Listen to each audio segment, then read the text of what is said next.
What's up, Church of the Saviour? My name is Matt Swigert. I'm with Lead 222, and I'm excited that you guys are going to be joining us in the Twin Cities this summer. It'll be fun to have a connection from the Philly area. I've been out there one time and talking to Big Mike and getting excited about this trip. Also kind of hearing about what's going on with you guys out in that area. And I was telling him about my one time out there. You best believe that I was the first guy in my group up those rocky steps. Got to drive by all the stadiums, and we went and had some lunch, and I forget what it's called, but the big market there, not too far from the Liberty Bell. And what's funny is I did eat a cheesesteak, but I grew up in Wisconsin. It means I like to wear cheese on my head on Sunday mornings, but I actually don't like to eat cheese. So my one Philly cheesesteak in Philly, I actually had to order without cheese. So don't give me a hard time for that. I also hear that you guys are big fans of Wawa. Gotta say, I am also a huge fan. God has not blessed Minnesota with Wawa yet, so maybe you guys being here will be like carrying seeds of Wawa into the promised land, and we'll start to have Wawa here in the future. So, like I said, though, it's been a blessing for me to get to know Big Mike, to hear about what God is doing in your student ministry there, and for us to get to work together this summer. I'm personally excited because the Twin Cities trip is my home trip. This is my home area, and I've been doing ministry here in the Twin Cities for 20 years. And the partners that we serve on the trip are more than partners to me. Many of them have become friends or were friends even before we started doing these trips. And so it's so fun for me to be like, we've got 200 some kids coming on this trip. What do you need? What's the mission field that God is calling you to take, the promised land? What's the giant he's calling you to slay? And how can my groups of students help? And so I'm very grateful already for the impact that you guys are going to have as you come here. I know Big Mike's has been giving you a bunch of information. So he's got some questions that I'm just going to kind of buzz through and give you the answer on. The first question, tell us a little bit about yourself. I've been working with Lead 222 for 6 years now, and Lead is a international youth pastor coaching organization. But as an extension of our coaching, we do these mission trips. And it's so cool that for the most part, the youth pastors who bring their students on our trips are involved in our coaching. And so every group kind of shows up wearing the same jersey, like we're all in the same team and we're all pulling for each other. And it's really a cool thing. So I'm just blessed to be a part of it. I do a lot of coaching of youth pastors. I actually oversee all of the missions that we do, but the Twin Cities trip and the Coastal Virginia trip that happens in June, those are the two trips that I'll be on this summer. 2020 is going to be my 20th anniversary to my wife, and we have 3 kids. I've got an almost 17-year-old junior named Caitlin, a 13-year-old 8th grader named Caleb, and a 9-year-old 4th grader named Lucy. So I'm very blessed. I raised missionary support to work for Lead 222, and my other job is I'm the head tennis coach at the University of Northwestern here in St. Paul. It's a Christian D3 university. This is my 8th season doing that. I love it. It's great. So if any of you are tennis players, I'd love to talk with you. Maybe get you to come to Minnesota. So. What is Lead 222 Missions and why do we exist? We talk about our mission trips being a cross between a mission trip and a leadership conference. And so during the day, it's going to be awesome ministry. And maybe Big Mike has talked about how we customize the ministry experiences based on a conversation that I'll have with him. And we're going to position you guys both where you're going to be successful and where you're going to be stretched. And perhaps be exposed to different ways of doing ministry that maybe even you bring home and begin to impact your home areas. So those are our lead missions, and we really want to come alongside the youth pastors that we're coaching. And I always say this, you'll hear me say this again on the first night of the trip, but if your objective in coming on this trip is so that you grow, that's not missions. Your objective needs to be about the kingdom, right? So our objective is advancing the kingdom. It's partnering with our different ministries that are taking place in local churches that are here year-round that God's calling to. And we want to be like the turbo strips on Mario Kart, right? We want to spend a week with them and shoot them forward with momentum and some kingdom fruit. And our focus is on the mission and on the kingdom and advancing the kingdom through the gospel. But then as a result of experiencing God work through us, there's a really powerful thing that takes place in us. And so we are a kingdom-focused missions mission trips, but at the same time, through the ministry and missions that we do, and then through the leadership training at night. And this year's theme is going to be live differently. And so we're going to be talking about how do we live differently as leaders for Jesus. And it's going to be a really cool thing. So God's going to work through us, and God's going to work in us, and that's really why we exist. What is the Twin Cities like? The couple cool things. This is constantly rated as one of the best places to live and raise a family. So that's really cool. It's a very clean metro area. But two interesting facts. Number one is there's a neighborhood called the Phillips neighborhood in Minneapolis, and it's really been locked in. There's a highway to the north. There's highways on the west side and the south side, and then the river is on the east side, and it's like blocked in. And I'm told that is there are more languages. That's the most diverse square mile in the world. There are more languages spoken in that square mile than in any in the world, which is a fascinating thing.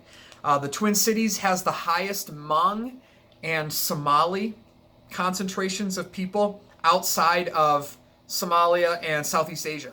And so there are some cool things there. And then obviously you've got the African American, the Hispanic communities, all of that. You've got a ton of homeless people. And so it's really a cool area to be living and doing ministry. Who the team will work with, that's yet to be determined, but we've got some ministries that are awesome. There's one called Godtown that's over by the Capitol in St. Paul. And they call it their turf, but it's almost like spiritual turf. And they're doing service projects. They actually own a number of homes in there that they're having people move in and do like incarnational ministry there. So we're doing like community gardens. They're doing like relational ministry and some different things like that, which is so cool. Another one of our main partners is a church plant in a neighborhood called Dayton's Bluff. And we get to work at Dayton's Bluff Elementary School, going into the public school and doing some service and work there, but then hanging out with kids when all that's done. There are different ministries that work with the homeless. There's service project ministries, and there's more relational outreach evangelistic ministries. So we're going to customize that again from a conversation with Mike, and it'll be great. So anything you do is going to be, like I said, going to be making an impact and helping our local partners move the ball forward, move the ball down the field in what God's calling them to in their mission. So we're excited about that, and it might be a day of getting sweaty and dirty and all of that, but that's going to bless that ministry or that church. And it might be a day of stepping into some neighborhoods and some areas that it's like, I would never go here on my own, Lord, we need you to show up and to watch what God does. So what training do we provide? We're gonna give Big Mike everything that he needs to make sure that you guys are ready to rock. My coaching to the youth pastors is always to spend, when I was a youth pastor, and short-term missions was really the big rock in the jar for me in the discipleship journey that I brought students through. But we would meet 6 or 7 times before every trip. And it was prayer, it was just sharing, it was study, but really becoming a team together. And then within those times, once we knew the specifics of where we were going to be serving, we were spending time intentionally preparing for that. So we'll get you guys everything you need for that. And then also on the last full morning, I'll share like a debriefing process that I'll encourage you guys to go through, that the youth pastors will take all the groups through. Where will the teens stay, and how is housing broken up? So we host the trip at New Life Church in Woodbury, Minnesota. And this is kind of a cool thing, but New Life was the church that I was the youth pastor at for 12 years. So a cool kingdom thing, when I moved on, I was able to leave well, and that's such a blessing. And New Life Church has a K through 12 school called New Life Academy as part of our church. So really it's an ideal facility to host a mission trip. There's tons of classrooms. There's showers on site. obviously the kitchen and the cafeteria. There's tons of space. There's 2 gyms, and then obviously the worship center with the church and everything. So the boys and the girls will have their separate spaces that they're staying. They'll have different shower areas, all of that. And Woodbury is it's actually a very affluent community.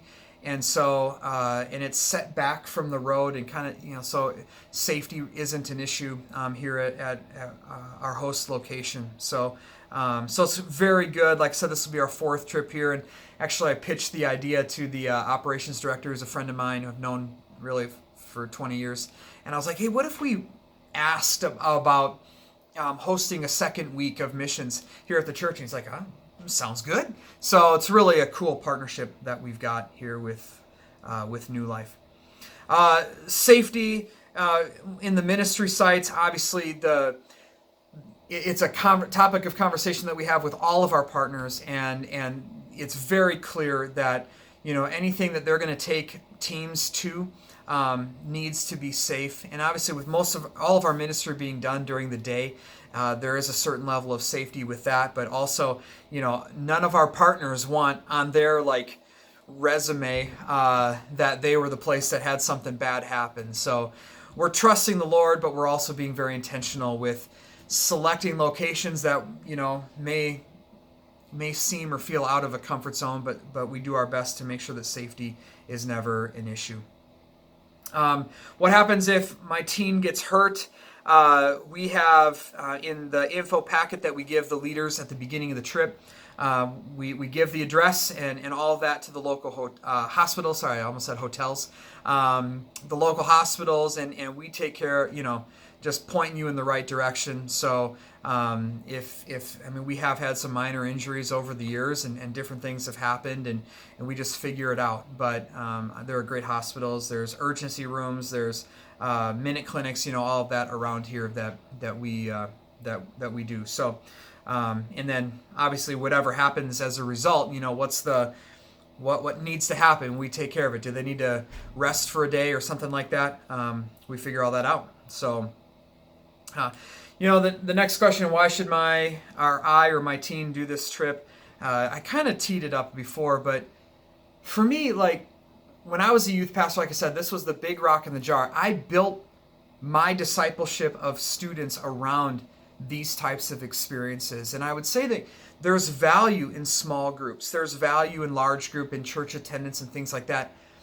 But there's something that God does that is extra when we get out of the routine of our lives. And I would argue that it's only outside the boundaries of comfort that we can really see God move in miraculous ways. And so why should, the question is, why should you do this trip?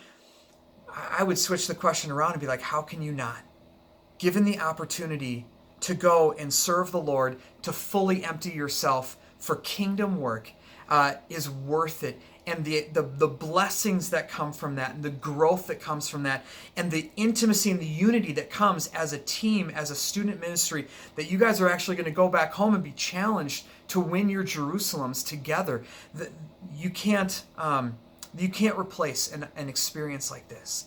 And the cool thing is, the Twin Cities is going to be our largest trip this summer. I think you guys will be, once your registration comes through, I think you're going to be the 10th or 11th group to sign up from all over the country. There's going to be such a cool confluence of people from around the country here. It'll be really fun, but I would challenge you to make this trip happen. And one of the things that I always say is sometimes you hear people say, well, I don't know if I have the money, and that may be true, okay? It may not be wise for you to come on this trip just from a financial standpoint. But what I always come back with is, I don't think anybody's got $600 sitting in their bank account yeah, whatever, that's not going to hurt. It's extra money. Maybe you do, and that's awesome, okay? And that is great. But my line is always, raising the funds is the first miracle that God does on a mission trip.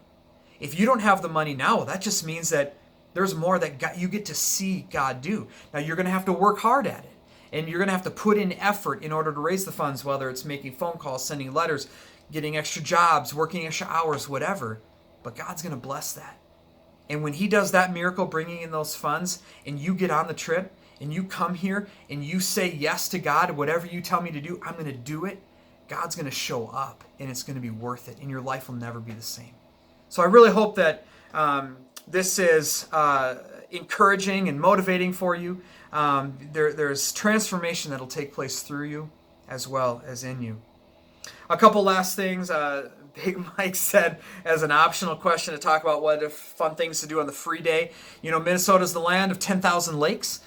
So on Friday, most of our groups go out to a lake that's got a beach, you know, and they just spend the afternoon just kind of swimming and playing and, you know, all of that. And then the Mall of America, it's called the Mall of America. I think it might still be the largest mall in the United States. Is here in the Twin Cities. It's actually right next to the airport. You guys might fly over it when you land.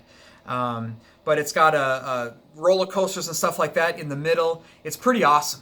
And so a lot of our groups end up going to the Mall of America that evening, you know, get dinner at a food court or one of the restaurants or something like that. You know, there's a couple mini golf places. There's escape rooms there. It's pretty sweet. Other groups, there's another theme park called Valley Fair. Now it's an outside one. It's like a Six Flags or what is it, Cedarville or Cedarburg or something like that. Not quite as big as that one, but some really wild roller coasters. There's a water park there. Some groups do that. The Minnesota Twins are here. The St. Paul Saints, which are one of their main owners is Bill Murray, and they've got a beautiful stadium right downtown St. Paul. It's a independent, you know, baseball league. So it's really, the games are fun. You know, the competitions and stuff they do between innings are really fun. So we've got some groups that do that. So yeah, biggest thing is, you know, my call for you guys to be courageous, to seek the Lord, to listen to what He's calling you to. And if He's calling you to it, He's going to provide for it. He's going to equip you for it. And I think the kingdom is going to be expanded through your time here in Minnesota, but also your student ministry will be blessed and strengthened as you go home together and continue to grow from there. So God bless you guys. I look forward to spending that week with you. Anything that I can do between now and then to serve and support you, just let me know. All right, talk to you later.